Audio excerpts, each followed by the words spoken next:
Halo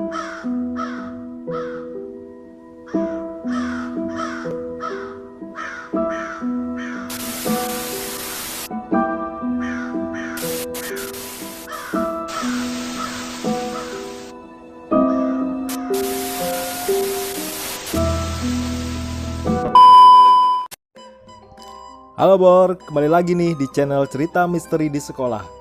Masih seputar kengerian permainan seperti di film Squid Game nih Bor. Di video kali ini, aku akan bercerita permainan yang gak kalah menyeramkan dan bikin takut Bor. Setelah di video sebelumnya, aku bercerita mengenai games yang gak kalah ngeri seperti di film Squid Games. Kalau di film Squid Game nih, permainannya bernama lampu merah lampu hijau yang gak kalah mengerikan, di mana pemainnya yang kalah itu langsung ditembak Bor, langsung mati di tempat. Nah, permainan yang gak kalah menyeramkan itu Bor namanya petak umpet setan atau Hitori Kukerenbo yang ada di Jepang, di mana pemainnya bermain petak umpet dengan setan Bor. Nah, seperti kita tahu nih Bor, kalau di permainan Squid Games itu ada games yang namanya permainan kelereng Bor. Permainan kelereng yang terdiri dari dua orang ini, kalau salah satu pemain berhasil merebut kelereng dari pemain lawannya Bor, ini akan menang dan pemain yang kalah langsung ditembak mati Bor. Nah, kali ini ada permainan kelereng yang gak kalah menyeramkan Bor. Permainan kelereng yang menakutkan itu Bor, ini terjadi secara nyata seperti yang diceritakan oleh akun Instagram @ceritahororjogja Bor. Jadi nih Bor, ceritanya nih Bor, permainan kelereng ini kan lazim dimainkan oleh anak laki-laki nih Bor. Jadi permainannya itu adalah dengan menyentil satu kelereng ke tumpukan kelereng yang diletakkan di tempat yang agak jauh Bor. Nah, setiap kelereng yang lepas dari tumpukan kelereng itu bisa dimiliki oleh mereka yang berhasil melepaskannya. Nah, dari permainan kelereng ini Bor, salah satu orang yang jago mainnya akan mendapatkan kelereng banyak Bor, mengalahkan atau mengambil kelereng dari punya yang kalah. Seperti halnya permainan kelereng di film Squid Games nih Bor. Jadi ceritanya nih Bor, pada saat itu nih ada anak-anak yang lagi bermain kelereng di pekarangan luas milik tetangga dekat sekolah Bor. Ini ada 3 orang nih Bor yang main kelereng. Nah, di pekarangan itu dikelilingi oleh pohon bambu yang rindang Bor. Jadi nih sampai jalan masuknya ke tempat itu tuh, kanan kirinya itu pohon bambu yang amat rindang Bor. Nah, posisi pohon bambu itu Bor seolah-olah menjadi gerbang menuju alam lain Bor. Jadi ini saking menyeramkan nih Bor ya. Kalau bisa diilustrasikan, itu pohon bambu yang ada di kanan kiri jalan itu menutupi sinar matahari Bor. Itu Bor seakan-akan seperti gerbang menuju alam lain. Dan gak heran nih kalau anak-anak sangat senang bermain di situ Bor, karena rimbun, karena sejuk Bor. Nah, ini nih Bor, awal mulanya nih Bor. Suatu ketika nih ada 3 anak kecil, itu namanya Setio, Adi, dan Rahmat. Nah, ini nama samaran ya Bor. Pada saat itu mereka tuh sedang asik bermain kelereng hingga hampir sore Bor, ketika langit mulai gelap dan suara azan mulai terdengar. Nah, pada saat itu nih Adi disuruh pulang oleh ibunya. Jadi dipanggil-panggil dari kejauhan. Nah, Setio pun mengikuti, dan Rahmat nih pada saat itu karena menang, dia masih sibuk ngemasin kelereng-kelerengnya nih Bor. Nah, seketika si Adi dipanggil oleh ibunya nih, Setio ngikutin nih, lari, ngikutin Adi. Nah, dengan lantang Rahmat ini yang masih ngemasin kelereng ini memanggil Adi dan Setio. Nah, ceritanya si Rahmat nih ketinggalan nih, karena Adi dan Setio sudah lari, Rahmat yang masih ngemasin kelereng ketinggalan dan berada jauh di belakang mereka. Terus si Adi teriak, "Cepat keburu gelap, nanti digondol wewe loh," kata Adi bercanda. Nah Bor, seperti yang kita tahu, di gondol wewe yang dimaksud sama Adi adalah makhluk halus bernama kolong wewe Bor. Nah, sesekali nih pada saat mereka lari nih, Setio dan Adi menengok ke belakang untuk memastikan Rahmat ini baik-baik aja, karena kan Rahmat paling belakang larinya. Nah, di tengah jalan nih Bor, mereka melihat terdapat satu batang bambu yang melengkung Bor. Nah, pada saat mereka berangkat, itu gak ada batang bambu yang melengkung itu Bor. Terus karena tubuh Adi dan Setio mungil, keduanya menunduk melewati batang bambu itu. Nah, sementara Rahmat yang berbadan tinggi memilih untuk meloncati batang bambu itu Bor. Nah, pada saat yang bersamaan nih, Adi Setio mendengar suara bising seperti ada yang terjatuh. Debuk gitu Bor. Nah terus kan karena khawatir mereka nengok ke belakang untuk melihat Rahmat. Rahmat kan masih di belakang mereka nih, lari nih. Nah terus nih Bor, pada saat Adi sama Setio ngelihat Rahmat ke belakang, mereka ngelihat ke arah pohon bambu yang melengkung itu Bor. Dan di sana nggak ada Rahmat Bor.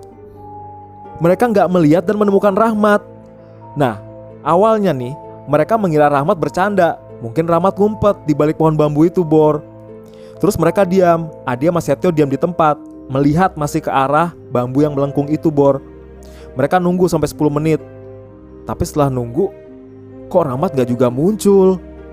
Karena panik, Adi dan Setio langsung lari menuju rumah Rahmat Bor. Keduanya terus memberitahu orang tua Rahmat kejadian yang baru saja terjadi, kalau mereka melihat Rahmat menghilang di antara pohon bambu yang melengkung itu Bor. Nah orang tua Rahmat yang mendengar hal itu langsung terdiam. Dan tanpa banyak bicara, ayah Rahmat mengantar pulang Adi dan Setio. Tanpa tahu apa yang sedang terjadi nih sama anaknya ya Bor, Adi dan Setio hanya nurut aja diantar pulang nih sama orang tuanya Rahmat. Nah setelah mengantar Adi sama Setio pulang nih, orang tuanya Rahmat lantas meminta tolong seluruh warga dan seorang kiai untuk mencari anaknya ke seluruh kampung Bor. Dan mereka terus mencari sampai 7 hari, sampai seminggu mereka terus mencari Rahmat. Tapi Rahmat juga nggak ada. Rahmat menghilang gitu aja Bor. Dan terus nih orang tuanya Rahmat masih usaha mencari Rahmat. Mereka menggelar pengajian setiap malamnya, mengundang kiai untuk mendoakan Rahmat semoga cepat pulang. Nah lewat dari 7 hari Bor, mereka masih terus menggelar pengajian sampai pada hari ke-14. Pada hari ke-14 ini Bor, tiba-tiba Bor ada warga yang mengatakan bahwa ia melihat Rahmat lagi pingsan di bawah pohon bambu Bor.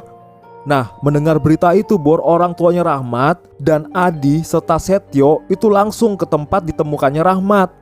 Dan mereka sampai sana nih Bor, melihat kalau baju dan celana yang dikenakan Rahmat itu persis sama di hari Rahmat menghilang. Aneh kan Bor?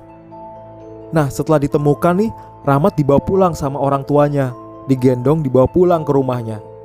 Nah setelah beberapa saat kembali ke rumahnya, setelah Rahmat siuman, akhirnya Rahmat bercerita apa yang dialaminya Bor. Jadi Rahmat bercerita nih, saat melompati batang bambu yang melengkung itu Bor, ketika mereka sehabis main gundu, ia mengaku masih bisa melihat Adi dan Setio di depannya, yang berlari di depannya Bor. Dan saat menginjak tanah, dia langsung berada di tempat yang lain Bor. Wuss. Nah Rahmat terus bercerita, ia merasa berada di suatu tempat dengan suasana yang menunjukkan waktu tengah malam. Padahal kan dia inget nih, pas main bersama temannya itu waktunya itu menjelang petang, ketika dia mendengar azan maghrib. Nah terus Rahmat masih cerita nih, keanehan pun dia rasakan saat tiba-tiba bertemu dengan seorang wanita parubaya yang mengenakan pakaian lusuh Bor. Nah terus wanita tersebut mengajak Rahmat ke rumahnya, dan dia di sana disediakan beragam makanan yang lezat Bor. Ada susu, roti, permen, bahkan rendang, makanan kesukaannya. Nah sebenarnya nih Rahmat diminta untuk tinggal lebih lama di sana Bor. Tapi Rahmat menolak dan ingin kembali ke rumahnya. Nah mendengar Rahmat yang pengen pulang nih Bor, wanita tua yang berpakaian lusuh itu terus mengantar Rahmat kembali ke tempat di mana Rahmat menghilang Bor. Iya, di pohon bambu itu Bor. Nah Rahmat nih bercerita Bor, kalau dia pergi tuh gak lama, paling juga 1 jam katanya. Tapi ternyata di dunia nyata Rahmat telah menghilang selama 2 minggu Bor. Nah mendengar cerita itu, sang kiai mengatakan nih, Rahmat itu beruntung bisa diantar pulang dan menolak untuk singgah lebih lama Bor. Karena kalau Rahmat gak menolak nih, Rahmat mungkin akan berada di sana selamanya. Nah tempat bermain kelereng yang berada di sebuah sekolah itu Bor, yang dikelilingi oleh pohon bambu, ternyata merupakan tempat hantu kolong wewe itu tinggal Bor.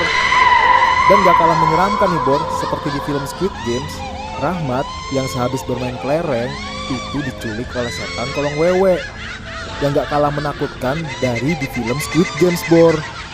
Dan banyak dari mereka nih yang dibawa setan kolong wewe ternyata nih gak bisa balik alias hilang untuk selamanya. Ih bener-bener menyeramkan Bor. Bagaimana, Bor? Permainan kelerengnya nggak kalah menyeramkan kan dari yang ada di film Squid Games, Bor?